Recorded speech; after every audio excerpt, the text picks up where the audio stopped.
Ils sont la génération qui a façonné l'Amérique. De la création d'entreprises, à la domination de la politique et de la culture pop, les baby-boomers ont laissé leur empreinte partout. Mais même la génération la plus puissante ne peut échapper au temps. À mesure que l'âge avance, une question devient de plus en plus pressante. Que deviendra la société quand la plus grande génération des États-Unis disparaîtra? Et qu'adviendra-t-il des autres? Dans l'épisode d'aujourd'hui de The Infographics Show, nous allons voir ce qui se passera après la disparition de la génération des baby-boomers. En 1946, l'Amérique débordait d'optimisme. La Grande Dépression était passée, et la Seconde Guerre mondiale avait relancé l'économie par une forte hausse de la production industrielle. La guerre avait été gagnée. Les garçons rentraient chez eux, tandis que les réformes de Franklin Delano Roosevelt instauraient un nouveau filet de sécurité sociale, favorisant la prospérité de millions d'Américains. Il n'était pas surprenant que beaucoup de gens pensent que c'était le bon moment pour avoir des enfants. Beaucoup d'enfants. Cette époque de l'histoire américaine a vu d'innombrables hommes, peut-être des anciens combattants, s'installer dans des emplois bien rémunérés dans les entreprises et la vente, qui leur permettaient de subvenir aux besoins de leur famille avec un seul salaire. Cela permettait à leur épouse de rester à la maison pour s'occuper des enfants. De nombreuses familles se sentaient libres d'avoir plus d'enfants, comme jamais auparavant. On a appelé cela le baby-boom, période de forte croissance démographique entre 1946 et 1964 avec de nombreuses naissances. On estime que cette génération comptait au moins 73 millions de membres, faisant d'elle la plus grande de l'histoire américaine. Dès le début, ils seraient au premier plan de l'histoire des États-Unis. Les choses allèrent vite à cette époque. On avait l'impression que chaque jour était un nouveau moment historique. C'était la génération dont les écoles ont été désagrégées dans le Sud, alors que certains de leurs parents manifestaient devant les grilles. Nombre d'entre eux étaient enfants lors de l'assassinat en direct du président Kennedy à la télévision. Les boomers plus âgés étaient concernés par la conscription pour la guerre du Vietnam. Certains ont suivi leurs parents au combat, d'autres ont mené un puissant mouvement anti-guerre qui a divisé le pays. Vu cette période chaotique, est-il vraiment étonnant que beaucoup aient eu un tel impact? La génération des baby-boomers est immense par sa taille et son influence. Beaucoup d'entre eux ont eu de longues carrières en politique, donnant naissance à 4 présidents: Bill Clinton, George W. Bush, Barack Obama et Donald J. Trump. Aucune génération plus jeune n'a occupé le bureau ovale, sauf Joe Biden, seul membre de la génération silencieuse. De plus, le Congrès, le Sénat et les postes de gouverneurs sont remplis de baby-boomers, qui constituent enfin le plus grand bloc, beaucoup d'entre eux servant depuis des décennies. Le temps rattrape tout le monde. Les baby-boomers les plus âgés auront bientôt 80 ans. Les plus jeunes vont bientôt entrer dans leurs années de retraite, approchant de leur 60e anniversaire en 2026. Bien sûr, cela n'a plus le même sens qu'avant. Les soins et interventions médicales ont tant progressé, que les gens vivent plus longtemps et en meilleure santé. Aujourd'hui, mamie n'est plus la gentille vieille dame qui tricote avec sa canne. Cela peut être une dame aux cheveux gris pleine d'énergie qui écrase les autres mamies du quartier au pickleball. Les baby-boomers restent actifs en politique, affaires et autres domaines, souvent bien après la retraite. Tout le monde n'est pas satisfait. Demandez aux jeunes, beaucoup diront que les baby-boomers gardent le pouvoir trop longtemps. La politique reste dominée par eux. Les dirigeants des générations Y et Z émergent souvent en battant des titulaires lors de primaires disputées. Beaucoup de baby-boomers travaillent encore et détiennent une grande part de la richesse. Ceux qui ont réussi dans la vie ont plus de chances de vivre plus longtemps et disposent des ressources nécessaires pour rester en bonne santé. Beaucoup de jeunes se demandent quand viendra leur tour et ce moment approche, qu'ils soient prêts ou non. Les baby-boomers pourraient maintenir leur domination bien plus longtemps que n'importe quelle génération précédente, mais ce qui arrive ensuite est inévitable. La génération ayant combattu durant la Seconde Guerre mondiale a presque entièrement disparu. Les plus jeunes ont presque 100 ans, et la majorité des moins de 100 000 qui restent auront probablement disparu dans les prochaines années. Il y a environ 21 millions de membres de la génération silencieuse, tous âgés de plus de 80 ans. La plupart sont retraités, et leur nombre chutera fortement dans la prochaine décennie. Cela signifie que les prochaines décennies verront un déclin rapide des baby-boomers. La plupart quitteront la vie active, libérant des millions d'emplois. Il est également probable que beaucoup d'entre eux vendront leur maison, soit pour s'installer dans des résidences pour retraités, soit dans des établissements d'aide à la vie autonome, ce qui pourrait signifier que beaucoup de ces maisons seront mises en vente. Pour beaucoup de jeunes, cela signifie qu'une grande partie de l'argent des baby-boomers pourrait être libérée, surtout pour ceux ayant des parents aisés. Ils pourraient hériter d'une belle somme dans quelques années, sauf s'ils ont trop plaisanté avec d'accords boomers à l'époque. Cependant, la transition pourrait ne pas être aussi fluide que prévu, car le vieillissement et la mort diffèrent beaucoup d'autrefois. Autrefois, beaucoup travaillaient jusqu'à leur mort, souvent prématurément. Peut-être qu'ils faisaient une crise cardiaque en travaillant sur le plancher de l'usine. Peut-être ignoraient-ils cette douleur à l'estomac jusqu'à la découverte d'un cancer stade 4. À l'époque, les soins médicaux étaient limités. De nombreuses maladies étaient immortelles, les médecins ne pouvant souvent que soulager la douleur. Aujourd'hui, la médecine propose bien plus de solutions pour survivre. Beaucoup de maux, autrefois mortels, sont aujourd'hui des maladies chroniques. Le diabète, par exemple, peut aujourd'hui être surveillé et géré par la plupart. Même le cancer, autrefois fatal, peut aujourd'hui être contrôlé des années grâce à des traitements ciblés. Et peut-être que la plus grande avancée dans les soins de santé a été tous les dépistages, permettant de détecter très tôt de nombreuses maladies avant qu'elles ne causent plus de dégâts. C'est positif, mais cela peut aussi poser des problèmes. Le plus grand défi lié à la fin des baby-boomers surviendra bien avant leur disparition. Bientôt, beaucoup plus de personnes demanderont des soins de santé et de l'aide pour les activités quotidiennes. Il existe un dicton parmi les militants pour les droits des personnes handicapées. Le handicap était le seul groupe minoritaire auquel tout le monde finit par appartenir un jour. Pour ceux qui ont la chance d'atteindre un âge avancé, les problèmes de santé vont inévitablement augmenter, et certains vont empirer avec le temps. Cela demandera beaucoup d'aide. La demande de services de santé, d'assistance à domicile et de personnel en maison de retraite va fortement augmenter. Bonne nouvelle. Le succès des baby-boomers fait qu'ils auront probablement beaucoup de revenus pour leurs besoins de fin de vie. La mauvaise nouvelle, du moins selon les générations plus jeunes, c'est que la majeure partie de cet argent proviendra de leur héritage. Et pour ceux qui comptent sur l'assurance maladie, on s'attend à ce que la demande croissante fasse grimper les primes, laissant les jeunes Américains payer la facture. La hausse des besoins en santé est à double tranchant pour ceux hors génération baby-boomers. Cela va exercer une pression sur le système de santé américain, et cela pourrait entraîner une augmentation des coûts pour tous les autres. Cela pourrait aussi fortement augmenter les opportunités d'emploi pour les jeunes générations. Bien que ce soit une période prospère pour les médecins, ce métier reste difficile à obtenir. Cependant, de nombreux emplois du secteur demandent moins de temps et d'argent pour se qualifier. Cela comprend les infirmiers, kinésithérapeutes, phlébotomistes et assistants de soins personnels. Nombre d'entre eux sont bien payés, ce qui est ironique. Les baby-boomers sont nés lors d'une période d'opportunité économique et pourraient en créer une en partant. C'est-à-dire, si assez de personnes s'en occupent, le taux de natalité baisse depuis des décennies aux États-Unis, qui ne sont pas encore dans la pire situation. La Chine, le Japon, la Corée du Sud et une grande partie de l'Europe connaissent déjà des crises démographiques, avec un manque de travailleurs pour soutenir leur système de santé. L'Amérique pourrait bientôt avoir des générations beaucoup moins nombreuses que les baby-boomers, poussant les prestataires de soins à proposer des salaires plus élevés ou des aides à la formation pour garder leurs effectifs. Ce sera un bouleversement majeur à plusieurs égards. Aucune génération n'a jamais contrôlé autant d'argent et de biens que les baby-boomers.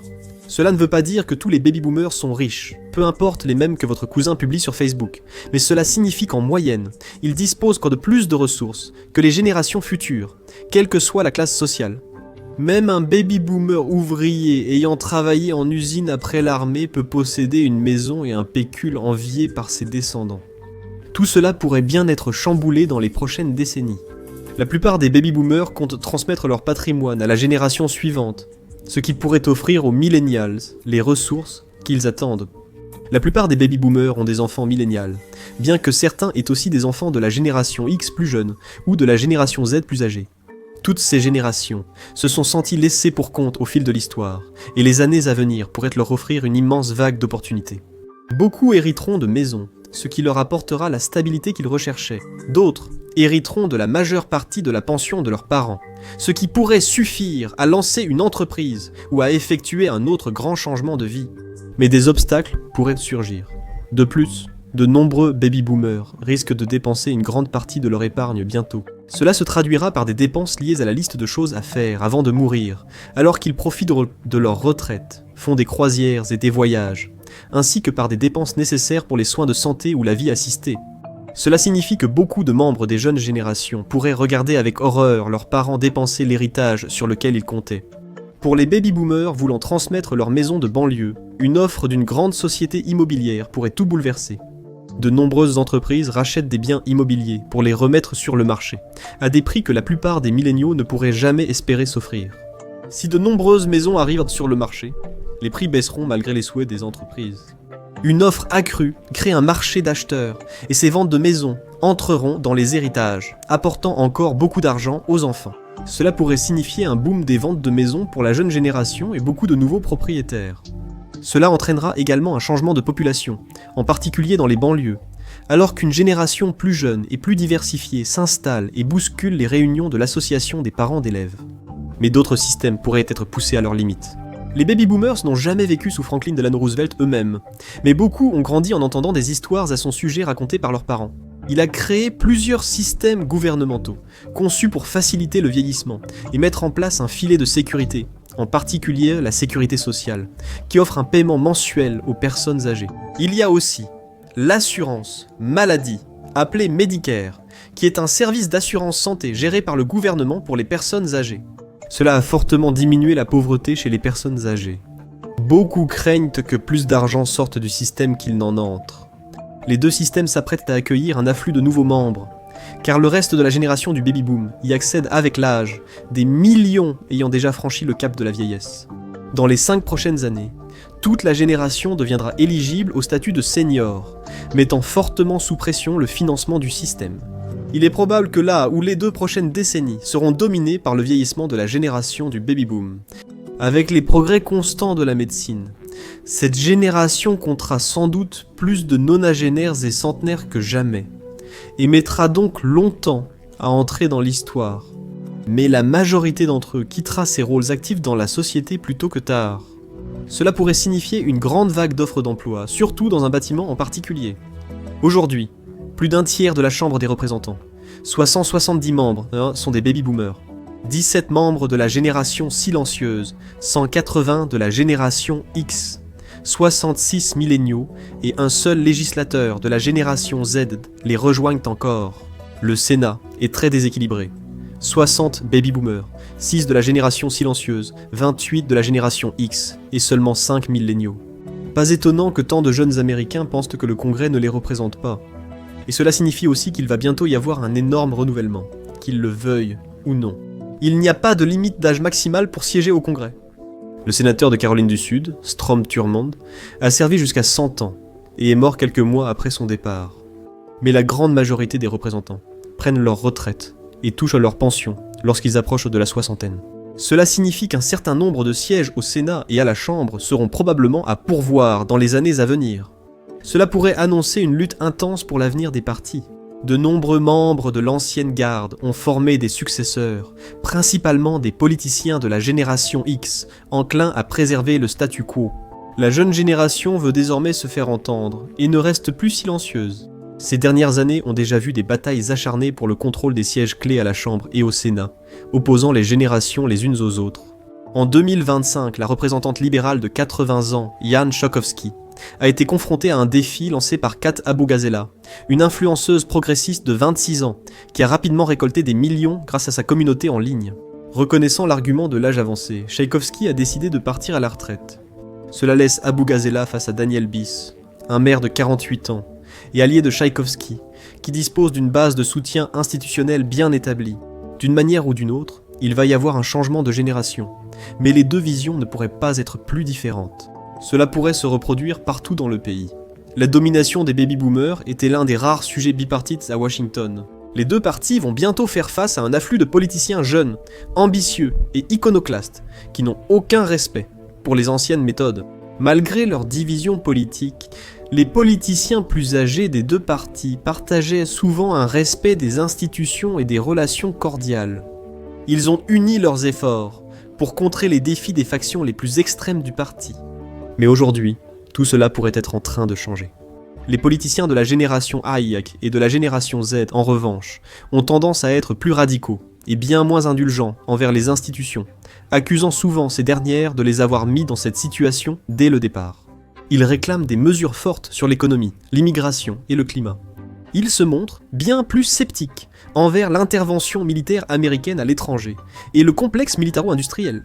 Plus inquiétant pour les dirigeants, ces nouveaux challengers politiques s'opposent davantage à leur parti, centrant souvent leur campagne sur la critique de leur direction. Et à mesure qu'une nouvelle génération arrive, les priorités changent. La plupart de ces nouveaux politiciens iconoclastes sont des milléniaux ou de la génération Z, laissant potentiellement la génération X de côté.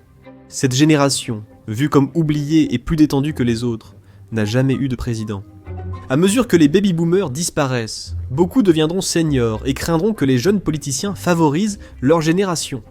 Les politiques pourraient privilégier les jeunes, par exemple avec un logement plus abordable, reléguant les préoccupations des aînés au second plan. Mais d'autres changements seront plus difficiles à déterminer, mais pourraient avoir une portée encore plus grande.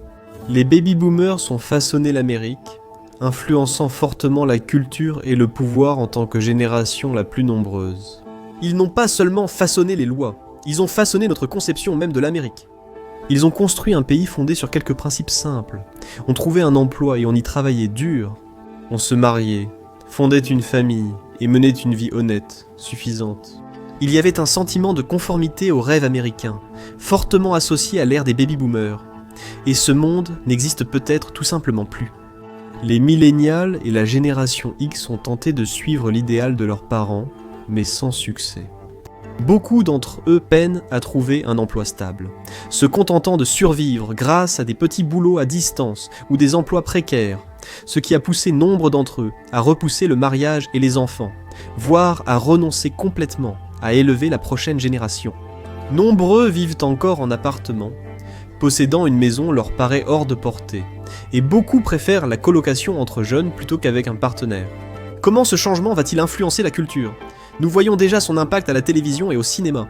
Les générations passées privilégiaient des sitcoms axés sur la famille et le travail traditionnel.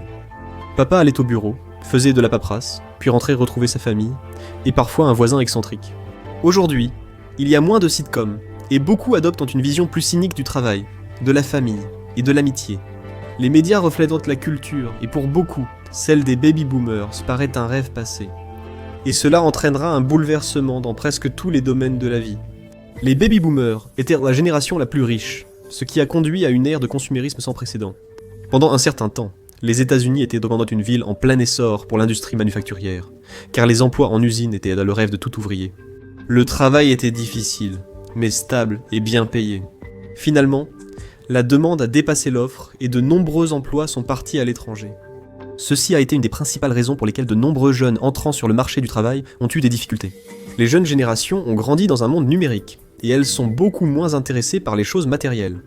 Beaucoup se font des amis, jouettent et font presque tout en ligne sur leur téléphone. Même les appareils électroménagers courants chez les baby-boomers disparaissent, comme les téléviseurs, remplacés par le streaming sur téléphone et ordinateur portable. Sans les baby-boomers, la demande de biens étrangers pourrait baisser, mais ces emplois ne reviendront pas, ce qui pourrait transformer de nombreux secteurs. Les baby-boomers ont souvent été fiers de s'être fait tout seuls et d'avoir travaillé pour tout ce qu'ils possèdent. Cela a amené de nombreux jeunes à dire que nous avons besoin d'une nouvelle version de la façon dont tout a commencé, le New Deal. Les idées de revenus de base et de couverture santé universelle séduisent de plus en plus les jeunes générations. Et ironiquement, les enfants et petits-enfants des baby-boomers pourraient finir par construire un monde qui ferait pour eux ce que la plus grande génération a fait pour les boomers, les élever vers un nouvel âge d'or américain. Ils débattront ensuite avec leurs enfants et petits-enfants de leur héritage. Comment les boomers en sont-ils arrivés là ? Qui a construit ces générations ? Découvrez-le en 10 minutes dans chaque génération expliquée, ou cliquez sur cette vidéo.